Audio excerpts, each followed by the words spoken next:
Oi, gente. Meu nome é Lucas. Eu sou responsável por ministrar a segunda aula de Química para vocês. Mas antes de iniciarmos a aula em si, de adentrarmos ao seu conteúdo, eu gostaria de tirar um tempinho aqui inicial para fazer uma apresentação de quem eu sou, né? E uma apresentação sobre a disciplina. Não sei se o Gabriel já chegou a falar sobre isso com vocês, mas caso ele tenha falado, eu vou falar eu vou falar de novo para reforçar como que vai ser o funcionamento do nosso curso de Química ao longo do ano. Bom, eu sei que é difícil me apresentar sem vocês estarem me vendo, meu rosto, né? Mas vamos lá. Meu nome é Lucas, eu faço medicina aqui na UFTM e atualmente eu estou no quarto período do meu curso. Isso significa que quando eu tiver concluído esse semestre, eu vou ter feito um terço do curso. Para eu estar enquanto aluno na UFTM hoje, eu fiz 2 anos de cursinho pré-vestibular, o que me deu um relativo domínio de certos assuntos. Dentre eles, a disciplina de Química era uma das que eu tinha afinidade e por isso eu decidi me candidatar a uma das vagas de professor aqui do CEPOP, Cursinho de Educação Popular da UFTM. Então eu, junto com o Gabriel, com o José e com o Henrique, estamos compondo a equipe de Química. Somos em 4 professores. Vocês já conheceram o Gabriel, hoje vocês estão me conhecendo, semana que vem vocês vão conhecer o Henrique e na próxima semana vocês vão conhecer o José. Cada um de nós vamos dar 6 aulas. Então o Gabriel vai dar 6 aulas, eu vou dar 6 aulas, o José vai dar 6 aulas, o Henrique vai dar 6 aulas ao longo do ano. De modo que vocês vão ter 24 aulas de Química para cobrir todo o conteúdo do ensino médio. Como que a gente tentou fazer o cronograma da Química? A gente fez de forma que os conteúdos fossem passados na mesma sequência que são passados no ensino médio. Então vocês vão começar aqui tendo um curso de Química Inorgânica, que é a Química do primeiro ano do ensino médio, e assim sucessivamente a Química do segundo ano e a Química do terceiro ano. Eu sei que a gente já está aqui num momento atípico, né? Da pandemia, do coronavírus, do Covid-19. Estamos iniciando esse conteúdo à distância, na forma de videoaula ou de lives, mas a equipe de Química padronizou em videoaulas. Mas, até o momento, enquanto eu estou gravando essa aula, o Enem não foi adiado e nem cancelado. Por isso que temos que iniciar. Eu sei que é difícil para muitas pessoas, para alguns de vocês mais ainda, mas a gente tem esse recurso, estamos oferecendo, vimos que vocês têm condições de assistirem essas aulas, então vamos começar o nosso conteúdo, né? A gente precisa dar início. Quanto a isso, eu queria dar 2 recados. Primeiro, eu, enquanto professor aqui de vocês, estou aberto nas minhas redes sociais, no meu WhatsApp, para vocês tirarem as dúvidas no momento que vocês quiserem, quando vocês quiserem. Quando eu não souber a dúvida, porque não é relativa ao meu conteúdo, eu vou atrás dos meninos para trazer a resposta para vocês, vou atrás do livro, mas eu creio que também toda a equipe de Química está aberta para que vocês possam tirar suas dúvidas. E o segundo recado que eu gostaria de dar é para vocês tomarem um pouco de cuidado quanto às videoaulas. Porque é o seguinte, enquanto a gente está gravando essas videoaulas, a gente não está tendo aquele tempo de sala que a gente chama. Que é aquele tempo que a gente perde para ligar um projetor, que a gente perde para parar, para tirar uma dúvida, depois retomar a aula. A gente não tem essas pequenas perdas. Então, às vezes, pode ser que a gente coloque uma videoaula de 45 minutos, vocês pensam, 45 minutos, é rapidinho, eu vejo. Mas às vezes tem tanto conteúdo, tanta informação, que vocês vão levar mais do que 45 minutos para assistir. Vai levar ali 1h10, 1h20, porque vocês vão ter que ficar pausando, anotando. Então toma cuidado com isso, se organiza direitinho, tenta assistir em dia essas videoaulas, aula dada, aula estudada, que assim vai dar tudo certo. Então, os 2 recados que eu tinha para dar em relação a isso podem vir tirar as dúvidas no momento que vocês quiserem comigo e se organizem, por favor, a organização é fundamental para vocês terem um bom rendimento. A química a gente separou em 24 aulas, como eu disse, e muitas dessas aulas vão trazer assuntos grandes. Então, exige de vocês uma organização. Bom, iniciando a nossa aula em si. Hoje eu vou ministrar a aula 2, que está nomeada aqui como Estrutura Atômica e Distribuição Eletrônica. Mas a gente vai falar um pouco mais do que isso.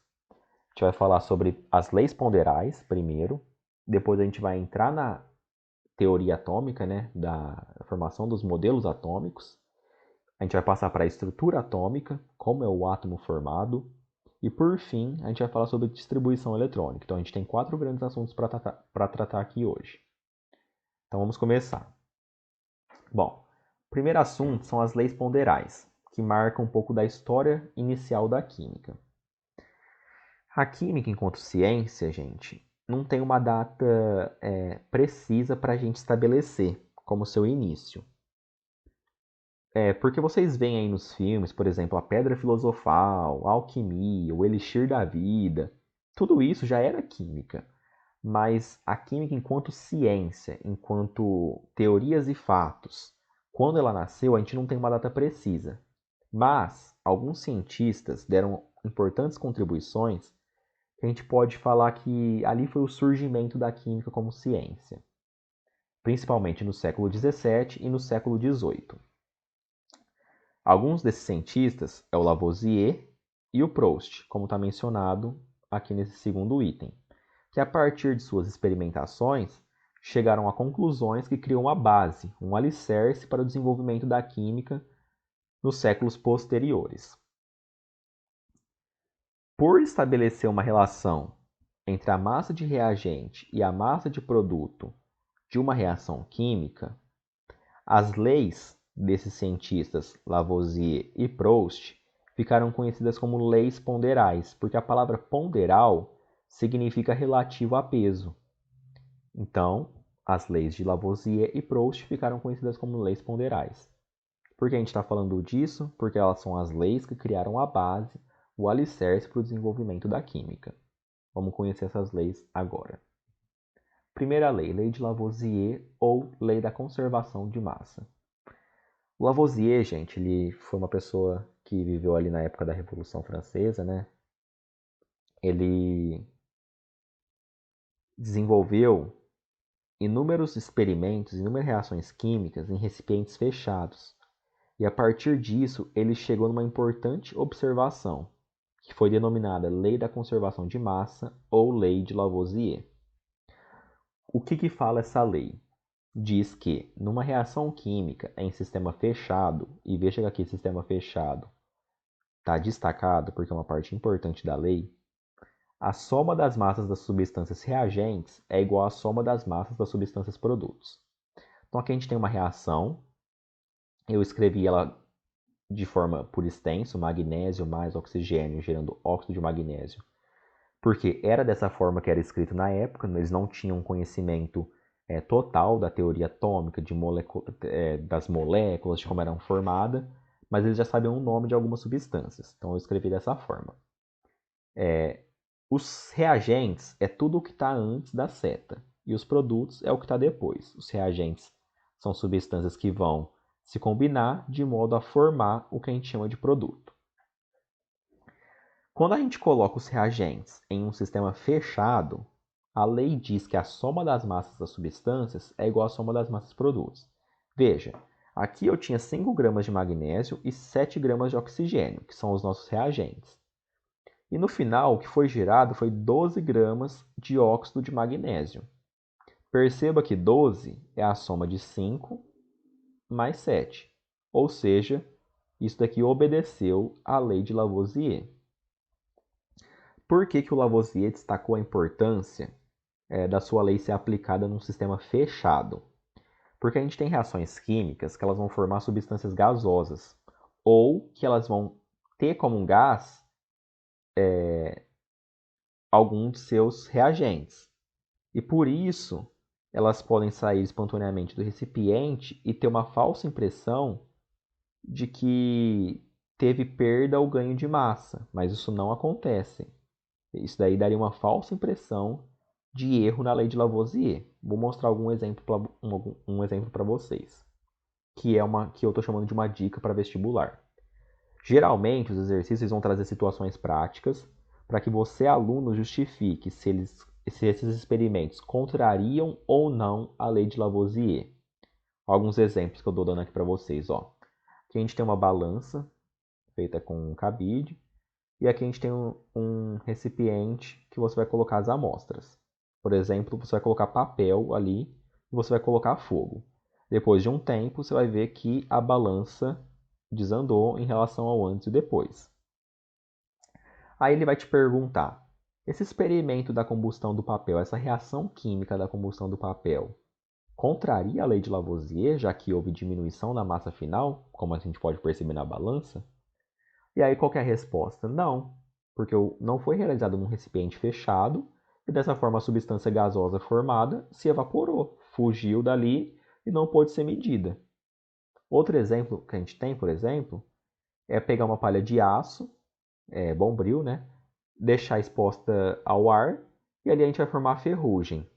Se você pesar a palha de aço antes e pesar depois, com a ferrugem ela vai estar mais pesada. Ou seja, teve um aumento de massa ao final. Isso contraria a lei de Lavoisier? A resposta é não. Por quê? Antes, ela não estava num recipiente fechado. Então, se você tivesse pegado a esponja, colocado num recipiente fechado e medido o peso da palha de aço junto com o ar que envolvia ela, isso seria um recipiente fechado. Mas o que você fez? Você mediu o peso da palha de aço, desconsiderou o oxigênio que estava em volta e mediu depois com a ferrugem. Mas essa ferrugem é uma reação que aconteceu ocorrendo a incorporação do oxigênio. Por isso que esses experimentos não contrariam a lei de Lavoisier. E, gente, aqui é importante falar que a resposta sempre vai ser não, porque o experimento de Lavoisier gerou uma lei. Uma lei é uma coisa que está cientificamente comprovada. Ela não tem erro. Se você acha que teve erro, é porque o experimento não foi realizado de forma correta, como eu estou falando aqui para vocês. Então a resposta é sempre não, não houve erro. O que aconteceu é que não foi obedecida o sistema, as condições que Lavoisier falava. E qual que é a principal condição? O sistema ser fechado. Certo. Vamos passar para a segunda lei, que é a lei de Proust. A lei de Proust também é chamada de lei das proporções físicas. O Proust também chegou à sua lei por meio de experimentação. Então foi ali na tentativa, erro e anotações, né, que a gente fala. Ele olhava, anotava e chegou às suas conclusões. Qual que é a lei de Proust? A lei de Proust diz da seguinte maneira: uma substância, qualquer que seja sua origem, é sempre formada pelos mesmos elementos químicos, combinados na mesma proporção em massa. Essa é a lei de Proust, que a gente chama de lei das proporções físicas. Veja esse exemplo aqui, ó. A água, se a gente decompor ela, ela vai ser composta por hidrogênio mais oxigênio. Se a gente pegar 9 gramas de água, ela vai ser composta em 1 grama de hidrogênio e em 8 gramas de oxigênio. Veja que 1 mais 8 é a mesma coisa que 9, ou seja, essa reação está obedecendo a lei de Lavoisier. Agora, se eu colocar 18 gramas de água, você pode ver que ela vai gerar 2 gramas de hidrogênio e 16 gramas de oxigênio. Veja, a gente dobrou a água, teve um dobro de hidrogênio e o dobro de oxigênio. Então, como vocês podem ver aqui por essa tabela, depois a gente teve a triplicação e depois 100 gramas, o que acontece? A proporção entre os elementos que vai compor a água permanece constante. Ou seja, a massa de oxigênio é sempre 8 vezes maior que a massa de hidrogênio. Vamos ver isso daqui aqui nessa continha ao lado. Ó. Se a gente pegar a massa de hidrogênio, 1 grama, dividido pela massa de oxigênio, 8 gramas, deu 1 oitavo. Mas se a gente pegar na reação de baixo 2 gramas e 16, deu 2,16 avos, mas simplificando essa fração, vai dar 1 oitavo. Assim como se a gente pegar 3 por 24, que também dá 1 oitavo, e 11,11 por 88,89, também se a gente simplificar, vai dar 1 oitavo. Ou seja, a massa de oxigênio é sempre 8 vezes maior que a massa de hidrogênio. Ou, em outras palavras, na composição da água, em termos de massa, lembra que leis ponderais significa relativos à massa? Nesse caso, é sempre uma parte de hidrogênio para 8 partes de oxigênio, certo? Essa é a lei de Proust. É um pouquinho mais difícil de entender em relação ao Lavoisier, mas lembra que a lei de Proust é uma proporção de massa, sempre na mesma proporção de massa, por isso proporções fixas. Vamos ver aqui um exemplo de aplicação. Ó.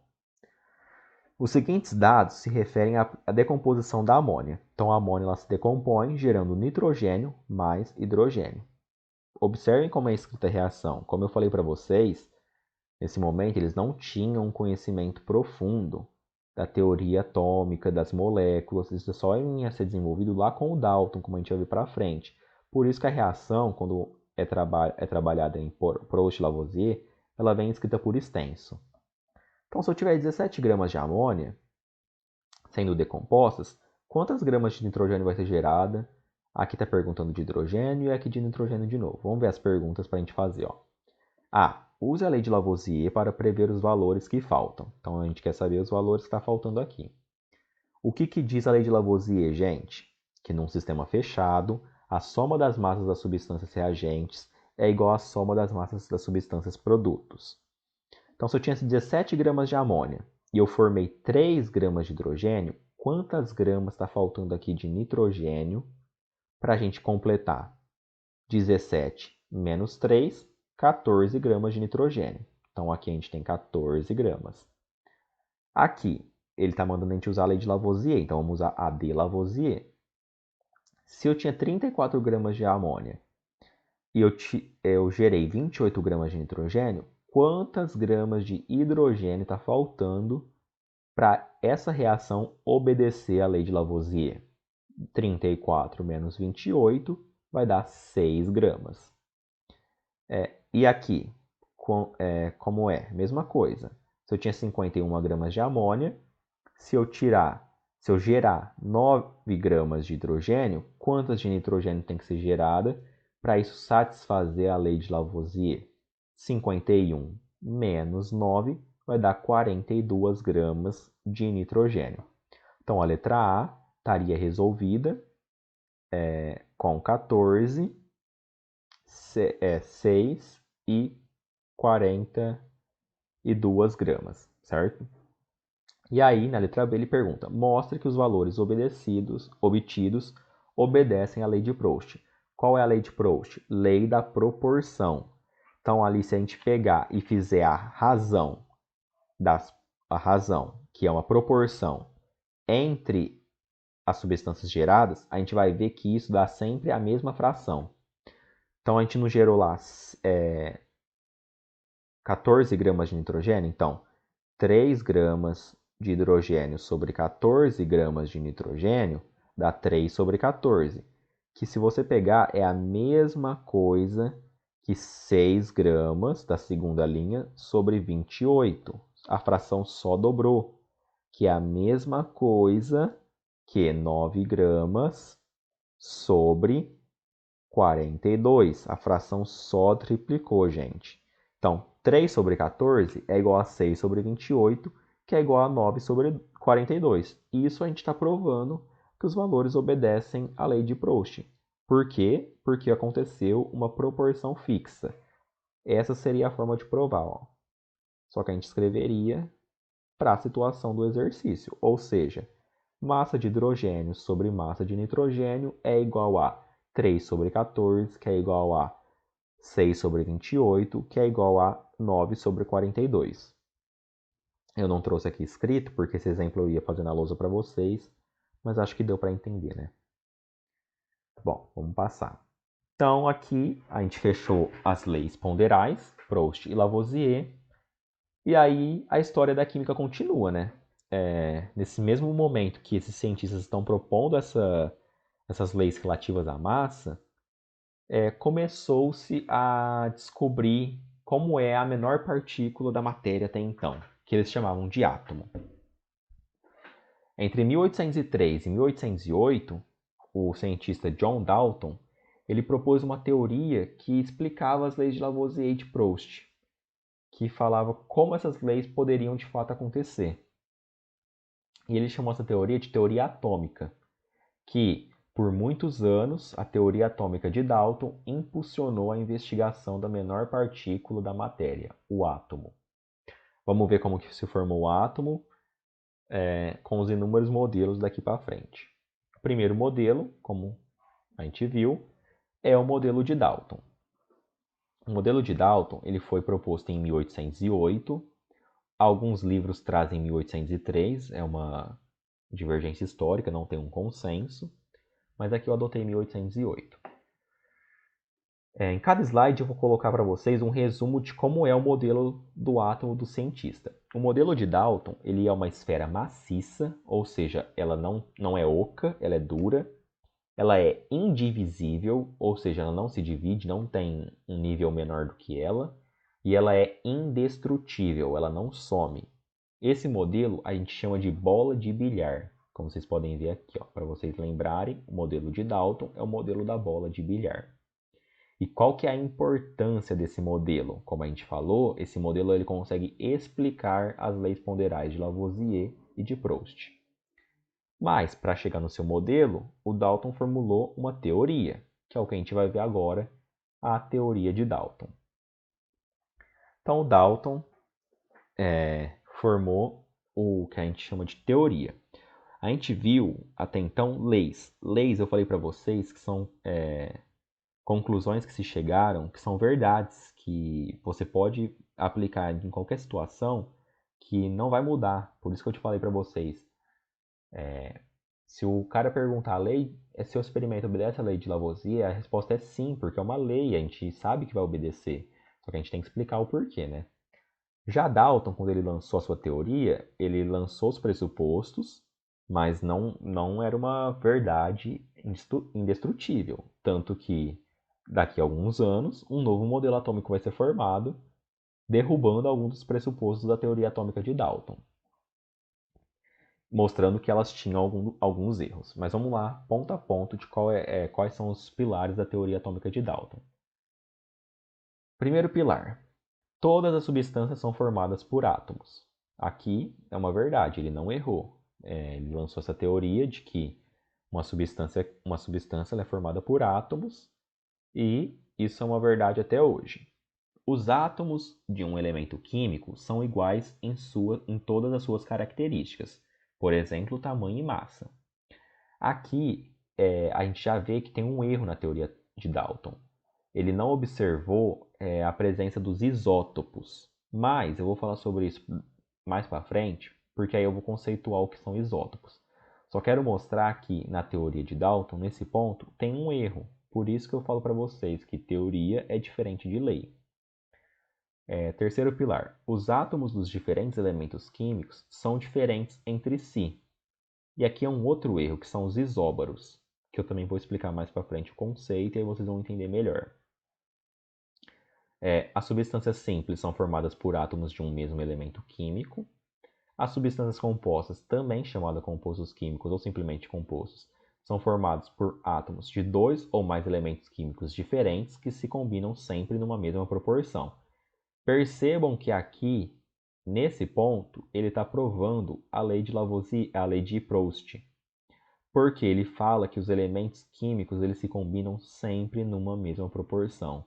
Então, se você for pegar a água H2O, ela sempre vai ser 2 átomos de hidrogênio e 1 átomo de oxigênio. Dessa forma, vai ter sempre uma mesma proporção em massa de hidrogênio e de oxigênio. Ou seja, nesse ponto, Dalton vai estar provando a lei de Proust. Próximo pilar. Átomos não são criados nem destruídos, são esferas rígidas, indivisíveis. Seguido de, nas reações químicas, os átomos se recombinam. Ou seja, se o átomo é indestrutível, o átomo não some. Se o átomo não some e ele se recombina, ele está sempre ali. Com isso, ele consegue provar a lei de Lavoisier, ele consegue explicar a lei de Lavoisier, que fala que a soma das massas das substâncias reagentes é igual à soma das massas das substâncias produtos.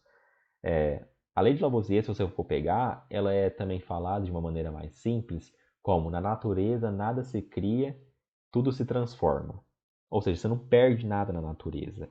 E é o que fala a lei aqui de Dalton. Os átomos não são destruídos. Se não são destruídos, eles se recombinam. Ele conseguiu justificar, ele conseguiu provar a lei de Lavoisier. Então, se num exercício vier para vocês o modelo atômico de Dalton explica as leis ponderais de Lavoisier e Proust, é verdade. Você tem que marcar isso como verdadeiro. Certo? Então, esse é o modelo de Dalton, recapitulando: uma esfera maciça, indivisível e indestrutível. Modelo bola de bilhar. Em 1897, ou seja, quase 90 anos depois, um outro cientista trouxe um novo modelo para a ciência, que foi o Thomson. Qual é o átomo de Thomson? O átomo de Thomson ele é maciço e neutro. Maciço, novamente, ele não é oco, ele não tem vazios, ele é inteiriço. Neutro, que ele não tem carga elétrica como um todo. No final dele, o balanço de cargas não é nem positivo nem negativo. Ele considera o átomo como neutro. E como ele é formado? Ele é um fluido, ou seja, ele é uma massa homogênea, um fluido positivo, um fluido com cargas positivas, incrustados de partículas negativas, que são os elétrons, que ele chamou, que aqui está representado em verde. Esse modelo é chamado de pudim de passas. Qual que é a importância desse modelo? Mostrar a natureza elétrica da matéria, ou seja, que a matéria tem carga, e mostrar que o átomo não era mais a menor partícula. Existe uma partícula menor do átomo, que é o elétron. Ou seja, esse modelo coloca fim da indivisibilidade do átomo. Gente, é importante aqui, eu vou falar para vocês, que nesses modelos atômicos, vocês têm que prestar atenção no que evoluiu e no que ele era importante. Esse negócio de bola de bilhar, pudim de passas, a gente coloca para vocês gravarem como é o modelo. Mas, por exemplo, lá no Enem não vai cair assim, qual é o modelo de Thomson? A, pudim de passas. B, pudim de arroz. C, pudim de feijão. Não vai cair desse jeito. Então, vocês têm que ter noção desses exemplos para vocês gravarem. Mas o que vocês têm que ter em mente é o que foi descoberto nesse modelo, como ele mudou em relação ao modelo anterior, certo? Por isso que eu coloquei sempre aqui uma caixinha mostrando a importância do modelo, para recapitular bem. Então vamos ver como que esse átomo foi descoberto. Bom, gente, um pouco antes do Thomson, teve um cientista, que a gente chamou de Crookes, que ele criou um experimento, ficou conhecido como ampola de Crookes. O que era esse experimento?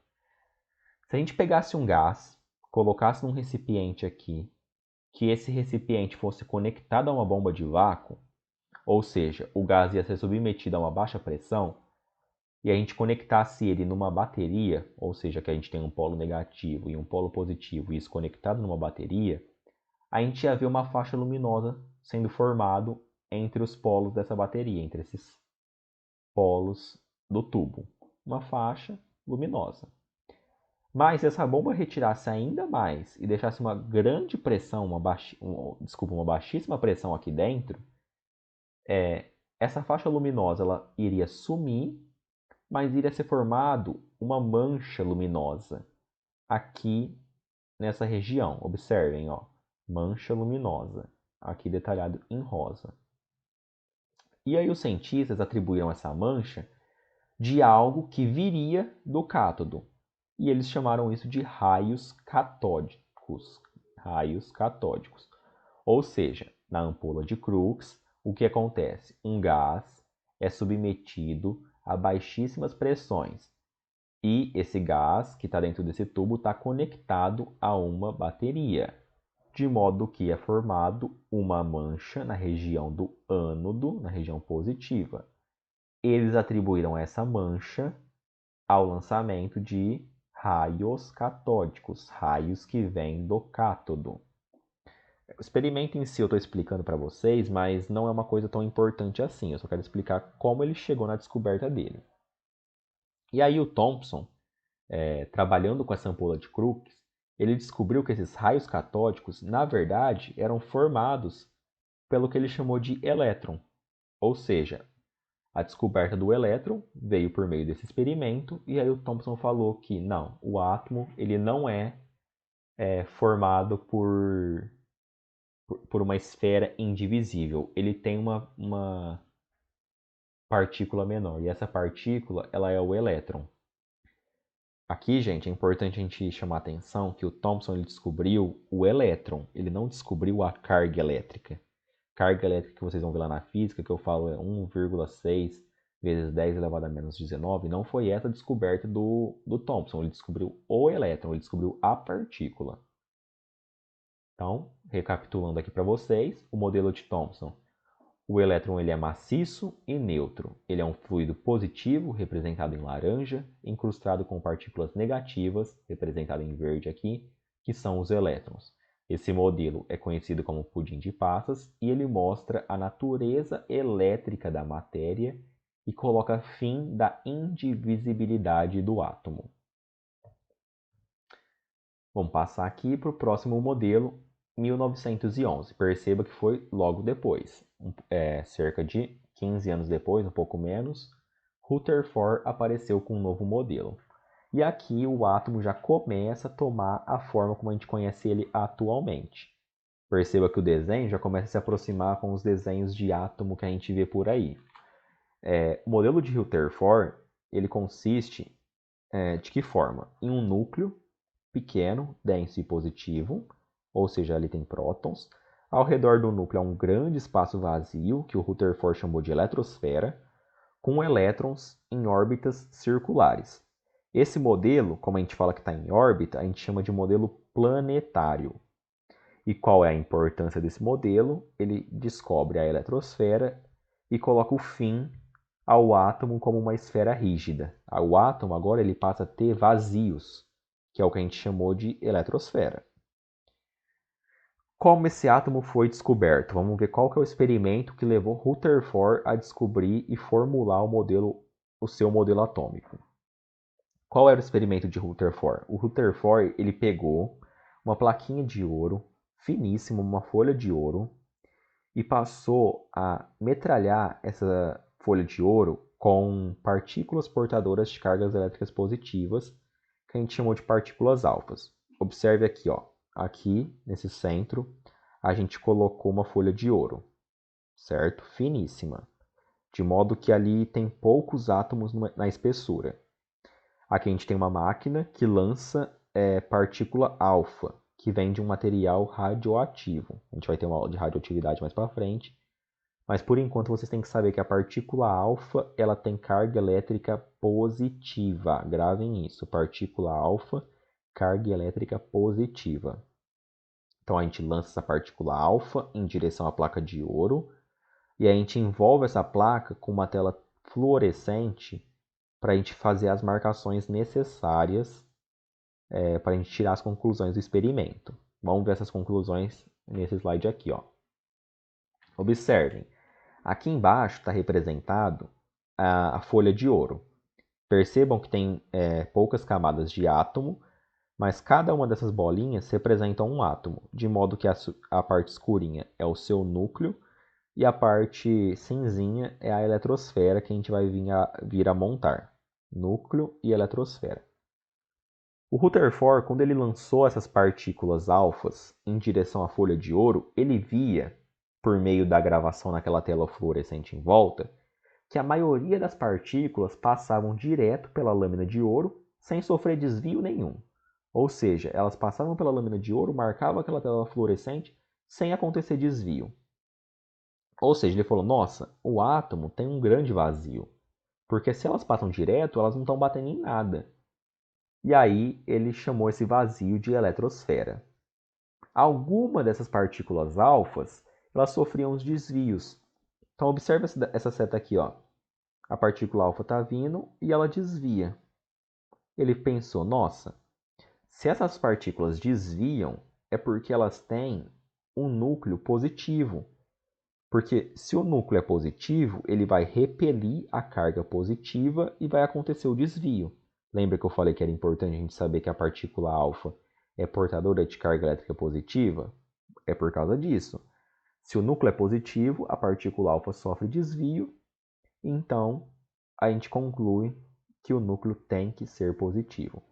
Mas como a minoria das partículas batiam e voltavam, a gente acabou concluindo, ó, por meio dessa tecla bateu, voltou, a gente conclui que esse núcleo tem que ser muito pequeno, ele não é grande, porque são a minoria batendo e voltando e são poucas que estão se desviando.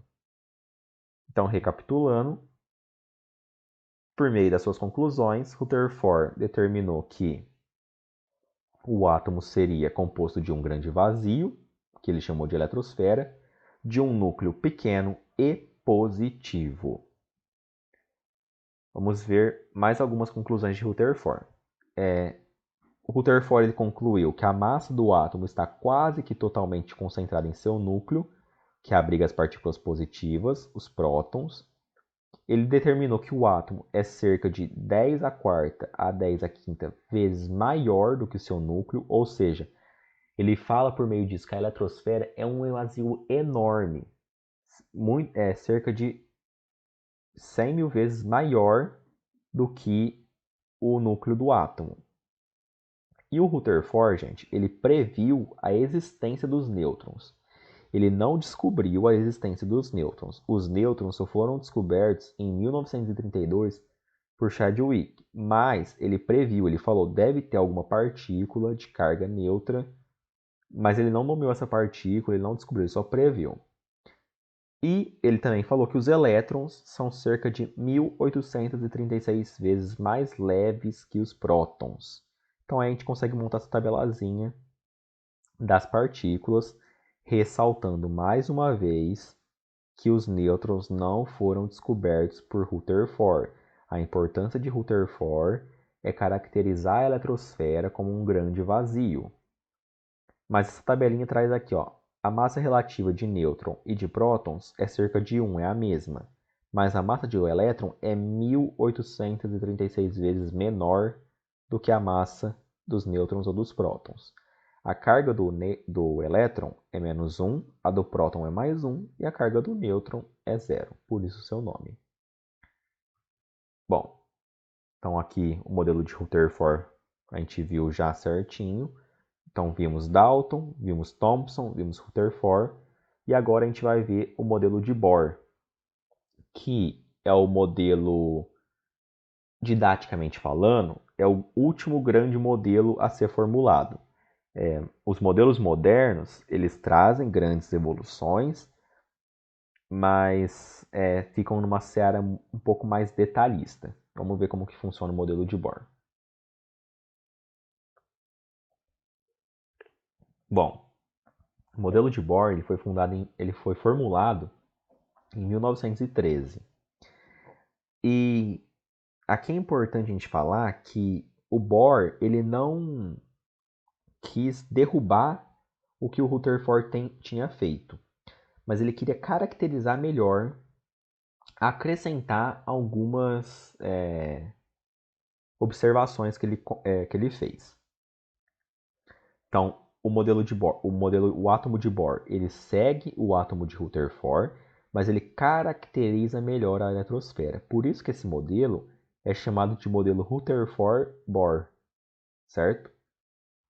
E qual que é a importância dele? É o que a gente chama de quantização da eletrosfera, mas isso a gente vai entender um pouquinho melhor daqui a pouquinho. Então, como que aconteceu a formulação desse modelo? O Bohr, ele não negava o modelo de Rutherford, mas ele pensava o seguinte: se o elétron está em movimento em torno do átomo, em torno do núcleo, como ele falou, como Rutherford falou, ele falava, por que ele não perde energia e vem a se colidir com o núcleo? Porque Planck, um outro cientista, já tinha falado que alguma coisa em movimento, uma hora vai perder energia e tem que cessar. Então ele falava, bom, o elétron está girando em volta do núcleo. Por que ele não começa a perder energia e se colide com o núcleo? E aí o Bohr falou, não, eu preciso lançar algumas reformulações.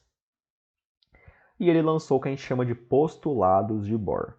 Quais são os postulados de Bohr? Primeiro ele fala, os elétrons descrevem órbitas circulares ao redor do núcleo. Até aí tudo bem, ele concorda com Rutherford, os elétrons estão em órbitas ao redor do núcleo, órbitas circulares.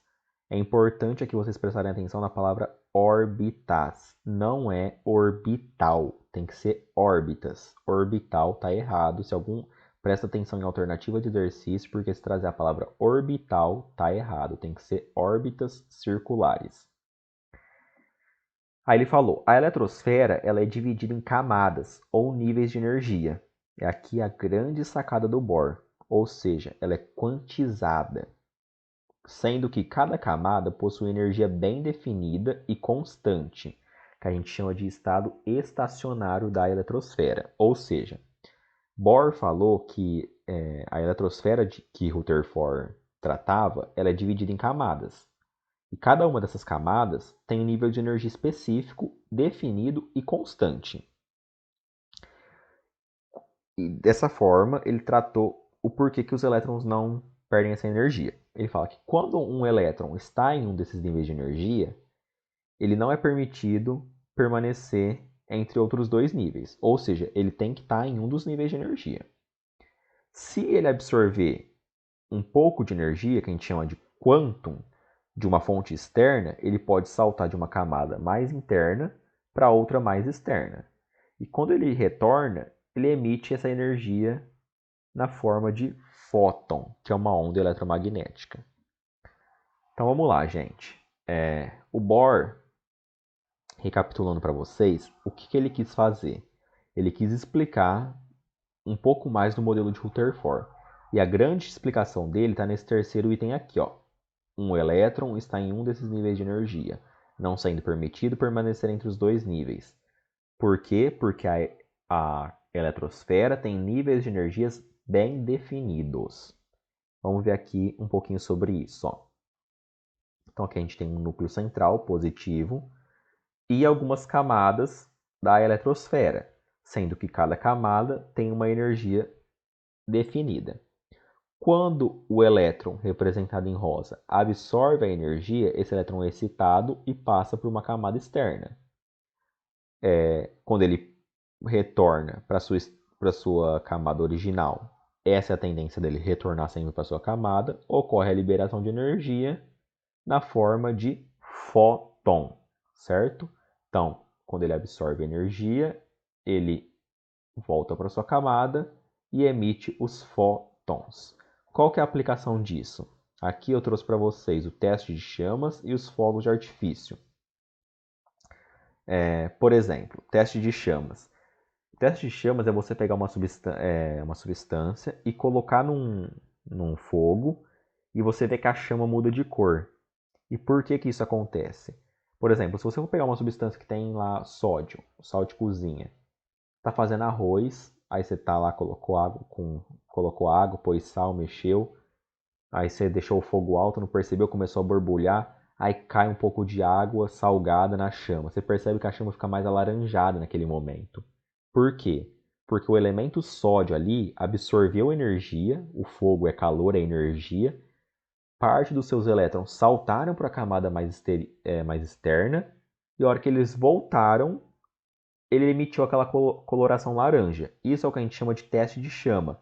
E acontece para diversos elementos. Eu trouxe aqui o do sódio na água do arroz, porque é um exemplo cotidiano e pode aparecer no Enem. Mas, quimicamente falando, se você fizer essa experiência em laboratório colocando outras substâncias, vocês vão conseguir deixar o fogo roxo, fogo verde, fogo rosa, de diversas cores, certo? Uma outra aplicação são os fogos de artifício, que cada fogo de artifício emite uma coloração característica. E por que isso acontece? Porque ele é composto por elementos diferentes. Cada elemento tem uma cor, cada elemento vai absorver energia e vai emitir essa cor. Por isso, os fogos de artifício são uma das aplicações. Uma outra aplicação que não está mencionada aqui, mas é importante vocês saberem, é a fluorescência. Não sei se vocês já viram que tem aqueles interruptores que quando você apaga de noite, ele fica verdinho, ele fica aceso. Como que isso acontece? Durante o dia ficou iluminado, ele recebeu energia luminosa. Então ele foi guardando essa energia. Os elétrons foram saltando de camada. Foram absorvendo essa energia e saltando de camada. Quando chegar à noite que você apaga as luzes, esse elétron ele vai voltar para sua camada original e por causa disso ele vai liberar energia na forma de fóton. E aí é quando você vê o interruptor daquela corzinha verdinha no escuro. A camada fluorescente, né? A cor fluorescente. Então aqui mais uma vez a gente tem aqui o átomo, né? A gente vê que ele tem um núcleo e a gente tem a eletrosfera, que ela obedece, segundo Bohr, níveis definidos de energia. Mas esse slide aqui eu trouxe para trazer uma informaçãozinha a mais para vocês. Antes de falar dele, vou fazer só rapidamente uma breve recapitulação para vocês, porque a gente vai estar encerrando essa parte do modelo atômico. Ó. Então vamos lá, modelo de Dalton, esfera maciça, indivisível, indestrutível. Para lembrar desse modelo, bola de bilhar explica as leis ponderais de Lavoisier e de Proust. Modelo de Thomson, modelo maciço e nêutron. Ele é um fluido positivo, incrustado com cargas com partículas negativas, que são os elétrons.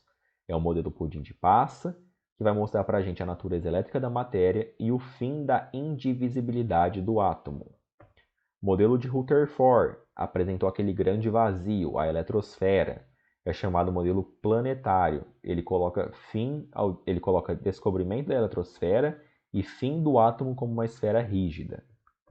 E por último modelo de Bohr, que qual é a importância dele? Quantização da eletrosfera. O que é quantização? Colocar níveis bem definidos de energia na eletrosfera, certo?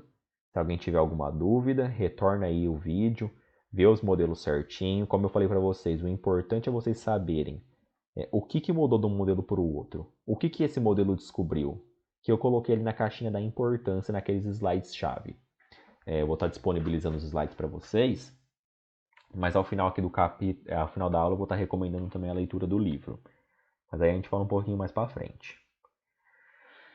Bom, gente, aqui nesse slide eu trouxe para vocês, como eu falei, uma parte do átomo, né? Ele está recortado aqui, mas como vocês sabem, a eletrosfera órbitas circulares que os elétrons obedecem. A gente tem um núcleo positivo e camadas da eletrosfera. Os cientistas decidiram nomear essas camadas com as letras K, L, M, N, O, P, Q, sendo que a letra K é aquela mais próxima do núcleo. Ou numerar ela com números 1, 2, 3, 4, 5, 6 e 7. Ou seja, a camada K é a número 1, a camada L é a número 2, a camada M é a número 3, a camada N é a número 4, a camada O é a número 5, a camada P é a número 6 e a camada Q é a camada número 7. Existia uma fórmula que previa o número máximo de elétrons que seriam encontrados em cada camada, que é 2 vezes n elevado ao quadrado, sendo que esse n é o número da camada. Então, a camada K é o número 1. 1 ao quadrado é 1, vezes 2 dá 2. A camada L é a camada número 2. 2 ao quadrado é 4, vezes 2 dá 8. A camada 3 é 3 ao quadrado, 9 vezes 2, 18, e assim por diante. Mas, na prática, o número de elétrons que a gente encontra nessas camadas é o seguinte: 2, 8, 18, 32, 32, 18 e 2. Aqui, gente, não tem como, vocês têm que decorar quantos elétrons cabem em cada camada. Mas perceba que é fácil, ó. Aqui tem como se fosse um espelho. Então, entre o número 32, então vai ser 32, 32, 18, 18. Aí o 8 aqui é só desse lado e depois 2 e 2. Tentem decorar aí. É importante porque a gente vai usar isso daí bastante lá no diagrama de Linus-Pauling. Bom, eu falei para vocês que a nossa aula era formada por 4 blocos. O primeiro bloco, leis ponderais, Lavoisier e Proust. Ok, foi explicado. O segundo bloco era a teoria atômica, como era formado o átomo. A gente falou de modelo de Dalton, modelo de Thomson, modelo de Rutherford e modelo de Bohr.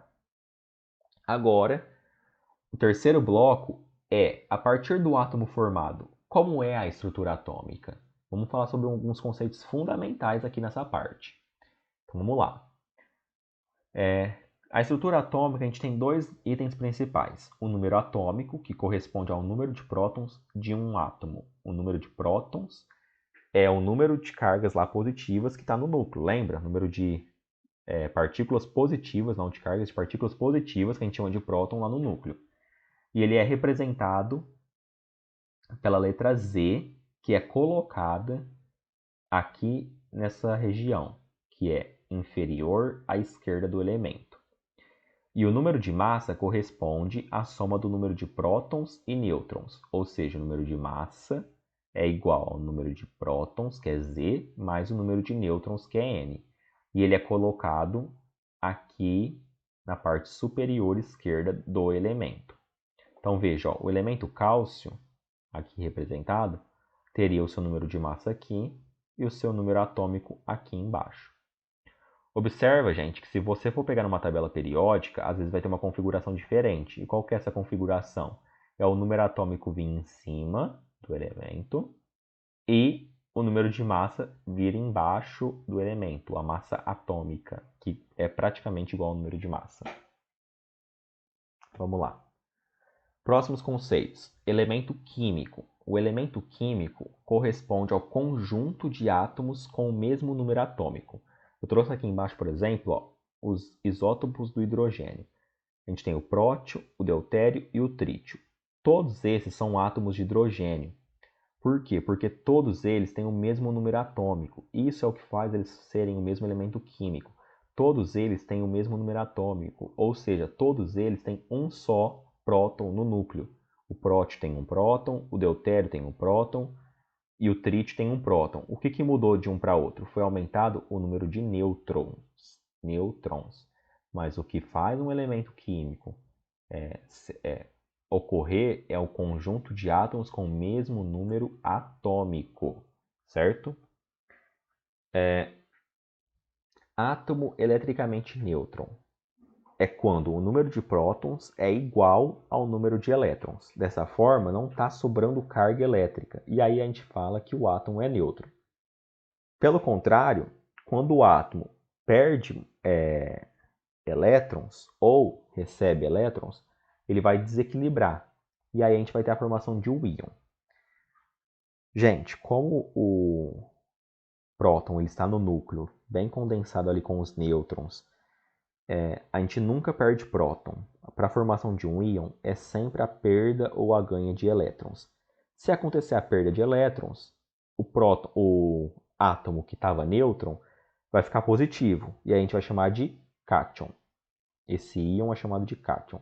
Se ele receber elétrons, ele vai ser chamado de ânion. E aí é importante a gente destacar que existem íons monovalentes, ou seja, que perderam ou ganharam um só elétron, bivalentes, que perderam ou ganharam dois, trivalentes, que perderam ou ganharam três, ou polivalentes, que perderam ou ganharam mais de 4 elétrons. Perceba aqui, ó, por exemplo, nesse exemplo, o Na, ele estava neutro, ele se tornou Na+. Como isso aconteceu? Ele perdeu um elétron. O cloro, ele estava Cl sem nenhuma carga, ou seja, ele era um átomo eletricamente neutro. Ele ganhou um elétron e se tornou Cl-. A indicação do íon vem sempre com esse sinal de mais ou menos no canto superior direito ao elemento.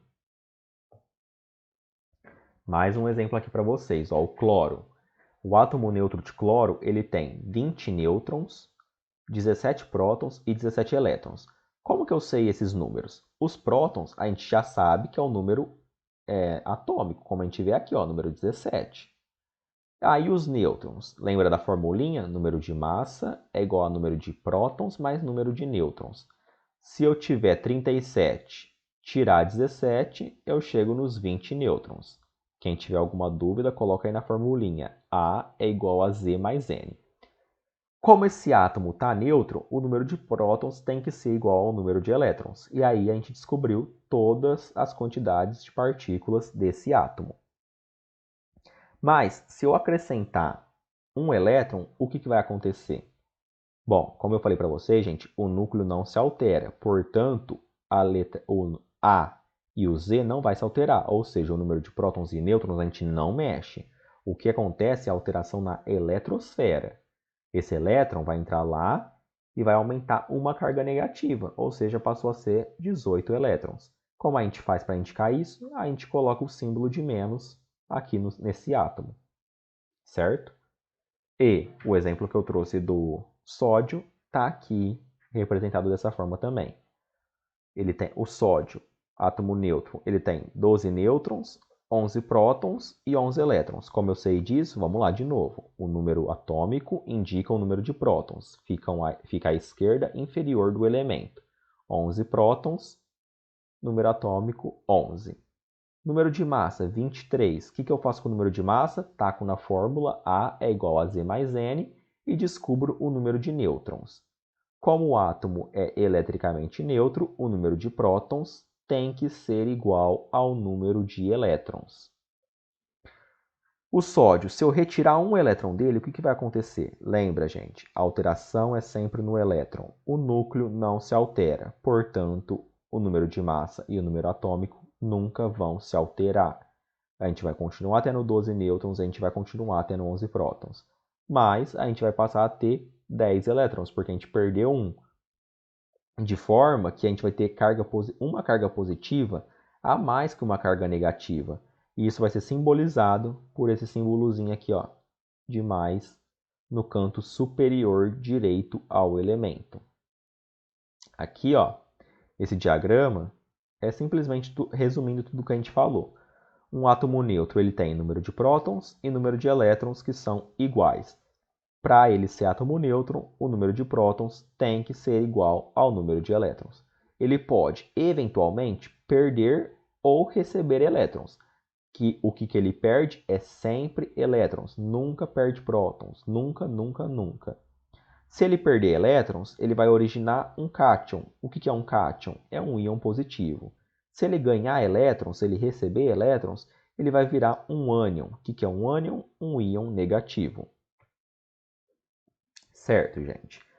Agora a gente vai passar por um outro conceito que vai mexer com essas partes de conceitos básicos que a gente falou até agora. Então é importante vocês terem esses conceitos consolidados. Se vocês tiveram dúvida e não entenderam até agora, volta aí a aula, porque a gente vai precisar desses conceitos. Isótopos. Isótopos são espécies que têm o mesmo número de prótons e diferentes números de massas, e, consequentemente, diferentes números de nêutrons. Por exemplo, a gente vai pegar aqui o cloro. Percebam que esse cloro aqui, ele é 35,17 e esse outro cloro é 37,17. Mas, como eles têm o mesmo número de prótons, isótopos, perceba a letra destacada aqui, a gente chama eles de isótopos, que é o cloro 35 e o cloro 37. Isóbaros é quando as espécies têm o mesmo número de massa, mas diferem em número de prótons e nêutrons. Por exemplo, o potássio e o argônio. O potássio ele tem número de massa 40 e número de prótons, ou número atômico, 19, enquanto o argônio tem número de massa 40 e também tem número atômico, 18. Perceba que o número atômico é diferente entre eles, mas o número de massa, que é a letra A, é igual. Por isso eu destaquei a letra Azinha aqui para vocês lembrar. Isso faz com que o átomo de argônio e o átomo de potássio sejam considerados isóbaro um do outro. Isótono é quando a espécie tem o mesmo número de nêutrons. Aqui já é um pouquinho mais chato de visualizar, mas dá para a gente fazer isso. Como é? Lembra que para calcular o número de nêutrons a gente tem que usar a formulinha A é igual a Z mais N? Bom, veja aqui, o cálcio ele tem número de massa 40, ou seja, a letra A dele é 40, e ele tem número de prótons 20, ou seja, o Z dele é 20. 40 menos 20 vai dar 20, ou seja, ele tem 20 nêutrons. Já o cloro, ele tem número de massa 37 e número de prótons 17. 37 menos 17 vai dar 20 também, que é o número de nêutrons, ou seja, esse átomo de cálcio é isótono do átomo de cloro, por isso eu destaquei a letra N aqui. E por fim, os átomos podem ser isoeletrônicos. O que isso significa? Significa que eles podem ter o mesmo número de elétrons. Aqui é mais chatinho, mas da mesma forma é fácil de calcular, é só a gente ter atenção. Vamos pegar aqui como exemplo o cálcio e esse elemento aqui, o argônio. Eu vou fazer esses dois com vocês, mas depois vocês testam cada um desses daqui e vocês vão ver que todos vão dar o mesmo número de elétrons. O cálcio. O cálcio aqui, ele tem número atômico 20, certo? Se ele tem o número atômico 20, ele tem 20 prótons, mas ele está com 2 mais. O que isso significa? Que ele perdeu 2 elétrons. Ou seja, se ele tivesse que ter 20 para estar nêutron e perder 2, ele vai ter quantos agora?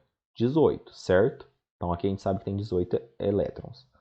O argônio, por sua vez, tem número atômico 18. Mas, se você for pensar, ele não está com nenhuma carga indicando que ele seja um íon. Ou seja, ele é eletricamente neutro.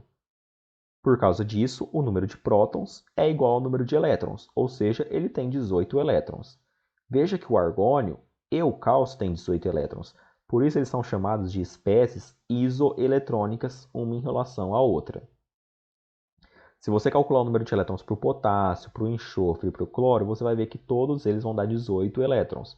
Ou seja, todas essas espécies são isoeletrônicas, uma em relação às outras. Bom, gente, vamos agora passar para uma outra parte, que é o último bloco da nossa aula. Eu falei para vocês que a aula era composta por 4 partes. A primeira parte foi leis ponderais, a gente viu certinho. A segunda parte foi modelos atômicos, a gente viu. A terceira parte foi estrutura atômica, que a gente falou de tudo esses conceitos de número de massa, número de prótons, número atômico, isótopo, isóbaro, isótono, isoeletrônico, elemento químico, o que é um íon, como um íon é formado. Então essa foi a terceira parte, recapitula aí, e a gente vai voltar agora aqui para a quarta parte. A quarta parte a gente chama de investigando, eu coloquei aqui o título Investigando a Eletrosfera, que a gente vai tratar um pouco mais focado na eletrosfera em si. Em 1920 e 1930, através da análise do espectro atômico, a gente descobriu que a camada da eletrosfera era ainda mais tinha uma característica ainda mais peculiar, que era o fato dela serem dividida em subníveis de energia. Vou mostrar como isso foi descoberto para vocês. Ó. Se a gente pegar uma lâmpada comum, que emite luz comum, e passar por um prisma, a gente vai ver que a luz branca ela se decompõe em um espectro de luz visível que a gente chama, que segue as ordens da cor do arco-íris. Mas se a gente pegar aquele tubo de raios catódicos e passar por esse prisma, a gente vai ver espectros de linhas descontínuas, que é formado pelas camadas. Então aqui a gente vê o sódio, ó, tem 2 camadinhas, o hélio, 1, 2, 3, assim vai. Mas se a gente pegar a estrutura desse espectro atômico e der um zoom nela, a gente vai ver que ele é formado por mais de uma linhazinha. Ou seja, cada nível de energia contém subníveis de energia. Então, aqui, os níveis de energia são formados por subdivisões chamadas de subníveis. Esses subníveis são designados pelas letras minúsculas S, P, D, F, G, H, etc. Então, lembra, os níveis de energia, as camadas de energia, são as letras maiúsculas, K, L, M, N, O, P, Q, ou os números 1, 2, 3, 4, 5, 6, 7. Os subníveis são as letras minúsculas, S, P, D, F, G, H. E aí a gente vai ver como é formado cada uma dessas camadas. A camada K ela é formada pelo subnível S. A camada a camada L, a que eu coloquei em maiúsculo, é formada por subníveis S e P. A camada M é formada pelos subníveis S, P e D. A camada N é formada pelos subníveis S, P, D e F, assim por diante. Aqui eu não coloquei em maiúsculo, mas está errado, tá, gente? Tem que ser M maiúsculo e N maiúsculo. Então, cada subnível comporta um número máximo de elétrons, conforme a tabela abaixo. O subnível S, ele comporta 2 elétrons no máximo. O subnível P comporta 6 elétrons no máximo.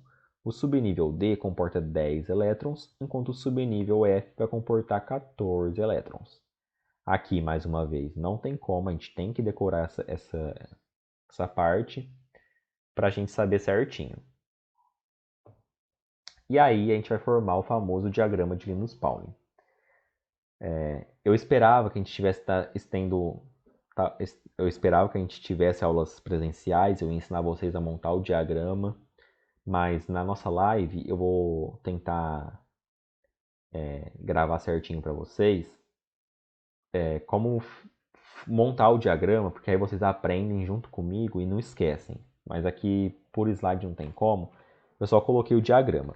Perceba ó, que aqui tem só um S2, porque esse daqui indica a camada K. Olha esse diagrama aqui, ó.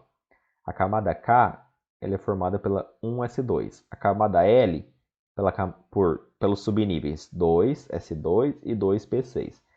O número indica o número da camada. Então, a camada K é a camada 1. Ela é formada pelo subnível S2. A camada L pelo S2 e pelo P6. Então, 2S2, 2P6. E assim por diante, até a gente formar essas camadas. Lembra dos números de elétrons de cada camada? Se aqui a gente pegar, tem 2 elétrons, aqui tem 2 mais 6, 8. Então, vai ter 2, 8, 18, 32, 32, 18 e 8, que eram os mesmos números que a gente via nessa tabela aqui, lembrou? 2, 8, 18, 32, 32, 18 e 2. Então, vamos lá formar esse diagrama. O diagrama é chamado também de diagramas das diagonais, porque são passadas essas flechas nas diagonais, e essas flechas vão indicar o sentido em que a energia aumenta. Então, ó, aqui a gente tem também a legenda, ó, nível de energia é formado pelo número, subnível pela letra minúscula e o número máximo de elétrons que é colocado aqui em cima. Desculpa. Feito essa montagem do diagrama, que se vocês não souberem montar, não percam a monitoria na semana que vem, que eu vou ensinar ao vivo vocês a montarem. A gente vai utilizar ele para fazer a distribuição eletrônica dos elementos, que é o que eu vou fazer aqui com vocês no nesse finalzinho de aula. A aula já está acabando, essa é a última parte. Bom, o que é a distribuição eletrônica? Gente, a distribuição eletrônica ela vai ser muito útil para vocês na aula do Henrique, que ele vai falar de tabela periódica. Como que vocês localizam um elemento, na tabela periódica, como que a tabela periódica foi montada, tudo isso vai ser a partir da distribuição eletrônica. Então, por isso é importante vocês saberem fazer. A primeira distribuição eletrônica é aquela que vai seguir o diagrama de Linus-Pauling normalmente, que é a distribuição em subníveis. Então, você vai pegar um elemento, ele tem 25 de número atômico, ou seja, ele tem 25 elétrons, a gente distribui como? Na ordem do diagrama, ou seja, 1s2, 2s2, 2p6, 3s2, 3p6, 4s2, 3d5. Veja, 1s2, 2s2, 2p6, 3s2, 3p6, 4s2, 3d5. Veja que a gente tem que seguir a ordem das flechas. Não é a ordem da linha, é a ordem das flechas. Perceba isso. Essa é a distribuição em subníveis. A gente pode colocar isso de outra forma, que é o que a gente chama de distribuição em camadas, ou distribuição em níveis, ou ordem geométrica. Para isso, a gente faz a distribuição em subníveis de maneira normal, e em seguida a gente coloca em ordem de camada, ou seja, camada 1, 1s2. A camada 2, a gente coloca junto aqui, ó, 2s2, 2p6. Aqui saiu a cor errada. A camada 3 a gente coloca junto, todos os três juntos, ó, 3s2, 3p6 e 3d5. Veja que o 3d5 estava no final na ordem de subnível. Na ordem geométrica a gente trouxe ele junto. E depois a camada 4. Então a gente tem duas distribuições em subníveis dessa forma, que a gente segue o diagrama. Em ordem geométrica a gente coloca juntinho cada uma das camadas. Uma observação importante que eu tenho que fazer é que a gente pode substituir parte dessa distribuição eletrônica por um gás nobre, e somente por um gás nobre. Então, o neônio, se você pegar na tabela periódica, ele tem número atômico 10, ou seja, ele tem 10 nêutrons, 10 elétrons. Então, ó, se a gente pegar lá a distribuição 1s2, 2s2, 2p6, tudo isso aqui até agora, se a gente somar, deu 6 mais 2 mais 2, 10 elétrons. Para não ficar uma distribuição muito grande, eu substituo essa parte entre conchetes por um neônio, por um cerne de neônio, a gente chama, e continua a distribuição. Mas essa substituição só pode ser feita com gases nobres. Só com gases nobres. Aqui nesse exemplo, são exemplos de distribuição eletrônicas. O que eu aconselho vocês a fazer é tentar repetir esses exemplos e depois verem se vocês acertam. Anota aí no seu caderno ferro 26 e faz a distribuição eletrônica. Monta o diagrama aí do lado rapidinho, vocês têm que aprender a montar. Se vocês não souberem, eu repito mais uma vez, eu vou ensinar vocês a montarem ao vivo na monitoria da próxima semana. Mas vocês têm que treinar a distribuição eletrônica, porque como eu disse, o Henrique vai utilizar na aula da semana que vem sobre tabela periódica. Bom, a gente tem algumas exceções aqui ao diagrama, né? Toda vez que a distribuição terminar com S2, D4, sendo N e N-1, ela vai passar a ser NS1, N-1, D5. Pode parecer estranho, mas vai ficar fácil de entender. Por exemplo, o cromo, o número atômico dele é 24. Aí a gente começa a distribuir. 1s2, 2s2, 2p6, 3s2, 3p6, 4s2, 3d4. A hora que você vê esse d4 aqui, você volta para observar a anterior. E aí você percebe que a camada 4 ó, é N. Se você tirar 1, vai ficar 3. Então está obedecendo aqui a regra da exceção. O que a gente tem que fazer? Tirar um elétron daqui e tacar para cá. Aí vai ficar 1s2, 2s2, 2p6, 3s2, 3p6, 4s1 e 3d5. Por que a gente faz isso? Porque aí o átomo vai ficar na sua forma mais estável. Ele fica estabilizado dessa forma. Isso vai acontecer com o átomo de crômio e com o átomo de molibdênio. E tem uma outra exceção, que é quando terminar com D9. Ou seja, se vocês viram D9 ou D4, presta atenção, porque pode estar acontecendo a exceção ao diagrama. E nesse caso acontece com o ouro, com a prata e com o cobre. Da mesma forma, você vai tirar um elétron aqui do final e vai tacar para o D9. Então vai ficar 4s1, 3d10. Mais uma vez, por que isso acontece? Porque essa é a forma de configuração eletrônica mais estável desses elementos, certo? Bom, eu ainda tenho que passar para vocês dois conceitos. O conceito de camada de valência, que é a camada mais externa. Gente, camada de valência é camada, não é subnível, mais externo. Então, por exemplo, aqui, nessa distribuição eletrônica do K, qual é a camada de valência? É a camada 4, que é a camada KLMN, a camada N. Então, se ele perguntar qual é a camada de valência, vocês não vão falar 4s1, porque isso é subnível, vocês vão falar camada N. Essa é a camada de valência, certo? Aqui nesse caso, também qual é a camada de valência do ferro aqui, ó? Não é essa que é a última, é essa porque aqui está distribuído em ordem de energia, não em ordem de camada. Por isso que na distribuição em ordem geométrica, em ordem de camadas, fica muito mais fácil a gente visualizar a camada de valência. E outro conceito é subnível mais energético. Aí, nesse caso, subnível mais energético é sempre o último da distribuição. Qual é o subnível mais energético dessa distribuição? 3d10. E dessa daqui do sódio, 3s1. Qual é a camada de valência? Camada 3, camada M. Camada é tudo. É M, N, O, P, Q.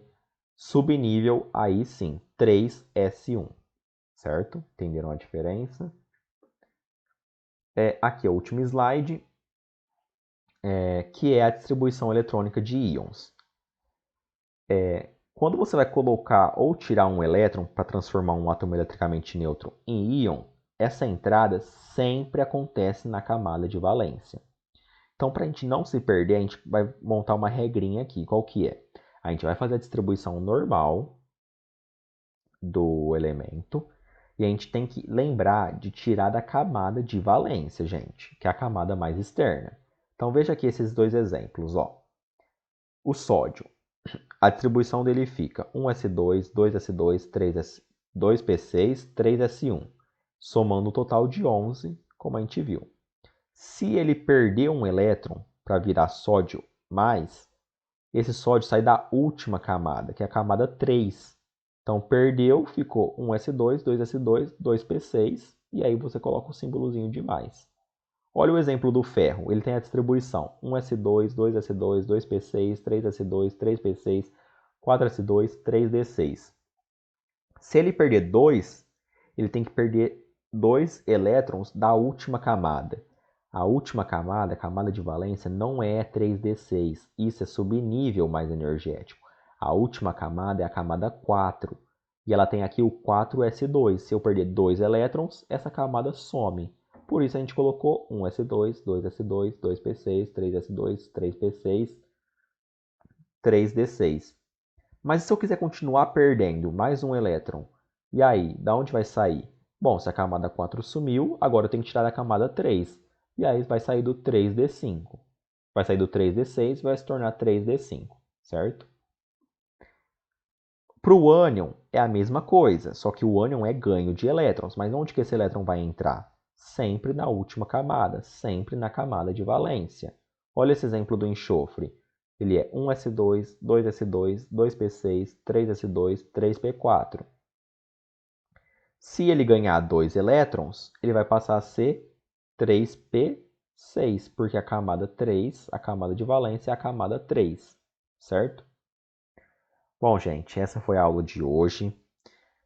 Espero que tenha ficado um pouco claro para vocês. Espero que tenha ficado claro para vocês, que vocês tenham tido poucas dúvidas. Mas se vocês tiverem bastante questionamento, meu WhatsApp está aberto para vocês. E a gente vai ter a monitoria semana que vem. Eu vou lançar uma lista de exercício que vai estar disponível no Drive para que vocês possam resolver e consolidar o assunto. Como eu falei, tentem se organizar, isso é importante. Eu vou indicar também a leitura do livro, caso algum de vocês queiram ler. Vou disponibilizar o slide da minha aula. E no mais é isso. Estou disponível para vocês, podem me chamar a qualquer momento. Abraço, galera.